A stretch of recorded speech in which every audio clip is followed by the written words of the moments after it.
चरणों मनसा स्मरामि श्रीरामचंद्र चरणों वचसा गृणामि श्रीरामचंद्र चरणों शिरसा नमामि श्रीरामचंद्र चरणों शरणं प्रपद्ये। श्री सीताराम जी महाराज की जय, सदगुरु भगवान की जय। एक संत प्रेमनाथ जी हकीम हुए जो संवत 1971 में लाहौर में इनका जन्म हुआ था। इनके पिताजी का नाम संत राम जी था, जो लाहौर में ही सोने चांदी के बड़े व्यापारी माने जाते थे। इनकी जो माता थीं वे भगवान की बड़ी भक्ता थीं और उन्हीं का प्रभाव श्री हकीम जी के ऊपर पड़ा। हकीम जी की जो सहृदयता, कृपालुता और भगवत भजन की प्रेरणा मिली वो इनकी माता देवी से ही मिली। आपने अंग्रेजी में मिडिल पास किया और 16 साल की आयु में लाहौर के प्रतिष्ठित हकीम के साथ आप काम करने लगे। कुछ दिनों के बाद आपका अच्छा अनुभव हो गया और इसके बाद जो हकीम जी थे जिनके पास आप काम करते थे उनका देहांत हो गया। तो पूरा औषधालय का सारा कार्य आपने संभाल लिया। धीरे धीरे अनुभव तो तुमको बड़ा था, इसलिए धीरे धीरे जन जन तक ख्याति बढ़ती गई और एक प्रसिद्ध वैद्य माने जाने लगे। एक नवयुवक थे, गौर वर्ण था, माथे पर वल्लभाय संप्रदाय का तिलक लगाते थे और गले में तुलसी की माला धारण करते थे। आप निर्धन और असहाय रोगियों की सहायता करते थे। यदि किसी के पास पैसा नहीं होता था तो उसे निःशुल्क दवा दे देते। एक बार एक रोगी आया, इन्होंने कहा कि ये दवा दूध से लेना है, परंतु बेचारा गरीब था, वो उदास हो गया। मन के इनके भावों को ये समझ गए।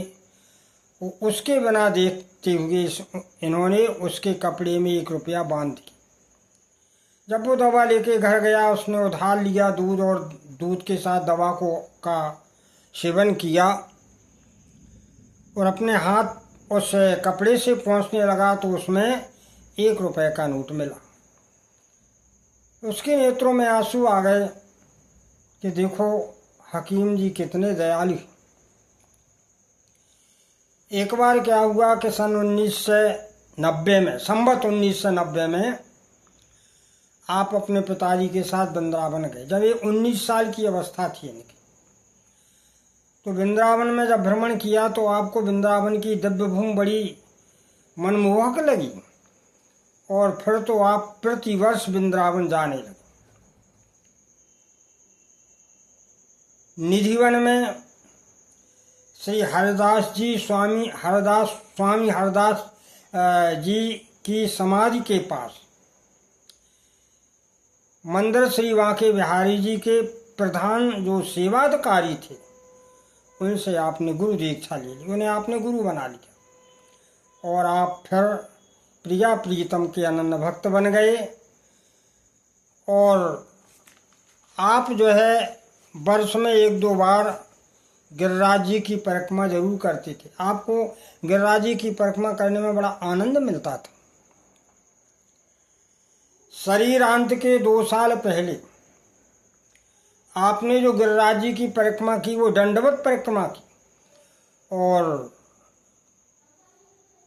11 दिनों में रहस मंडली के साथ परिक्रमा की, 11 दिनों में उसे पूर्ण कर लिया। इनकी धर्मपत्नी जो कृष्णा देवी थीं वो इनके अनुकूल थीं और हर सत्कार्य में इनके साथ हाथ बटाती थी। आप यद्यपि लाहौर में रहते थे, क्योंकि औषधालय तो लाहौर में था, लेकिन आप लाहौर में रह कर के भी वृंदावन से रास मंडली बुलाते थे, प्रतिवर्ष बुलाते थे, साधुओं का सत्संग करते थे, साधुओं की सेवा करते थे। तो आपका अधिकांश आय आप किसी में खर्च हो जाती थी। आप नित्य सूर्योदय के पहले उठते थे सपत्नी, और भगवान राधा कृष्ण के ध्यान में बैठ जाते थे और घंटों मंत्र का जप किया करते थे। बड़ी विचित्र साधना थी। गृहस्थ के काम करते हुए भी आप भगवान की साधना में जो है पूर्ण रूपेण जो है पूर्ण रूपेण करते थे। अब एक बार क्या हुआ कि एक रास मंडली में कुब्जा का कोई नहीं मिल रहा था, तो कुब्जा को एक कुब्जई थी, तो उसे इनके कहने पर उसे कुब्जा बना दिया गया। उसने कुब्जा बन गई, हो कुब्जा का पाठ अदा किया। अब जब जो भगवान श्री कृष्ण जो बालक बना था वो उठा, उसके मन में न मालूम क्या भाव आया और उसने कुब्जा की पीठ पर एक घूंसा लगाया, तो कुब्जा का तन सुंदर हो गया, सीधी हो गई। फिर तो वो भगवान की असीम कृपा मान करके अपने पति के साथ जीवन भर वृंदावन रही। वृंदावन में ही उसने अपना प्राणांत किया। ऐसी विचित्र साधना थी इनकी। जब आप का शरीर अंत होने लगा, प्राण त्याग के कुछ समय पहले आपने महात्मा श्री राधाचरण जी से कहा कि मुझे वृंदावन ले चल, अब मैं अंतिम मेरा समय है। लेकिन उन्होंने ये कह के टाल दिया कि आप स्वस्थ हो जाओ, इसके बाद ले चलें।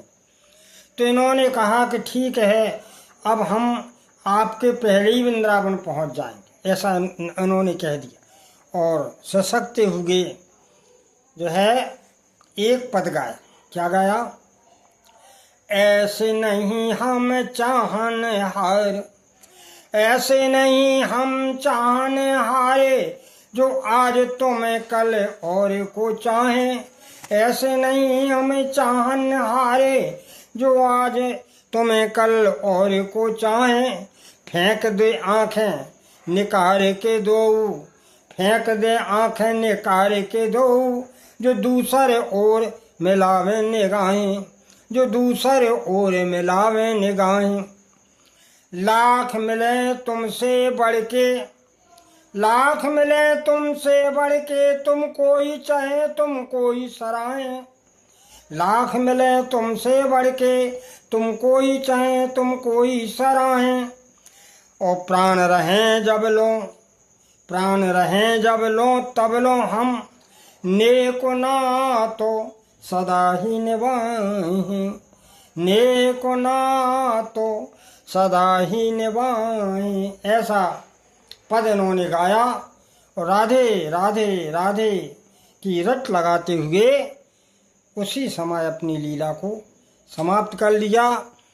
और आज भी गिरिराज जी के पास जो मानसी गंगा है, उनमें जो है आपका जो है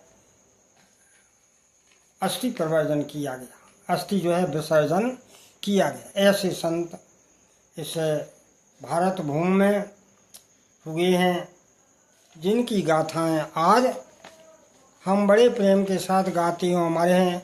और एक प्रेरणा मिलती है कि हमें अपने मानव कर्तव्य को ईमानदारी से करते हुए, भगवान के श्री चरणों में अनुराग रखते हुए हमें अपना जीवन बिताना चाहिए, तो ये मानव जीवन सार्थक हो जाता। इसी के साथ वाणी का बोले आनंद कंद भगवान की जय।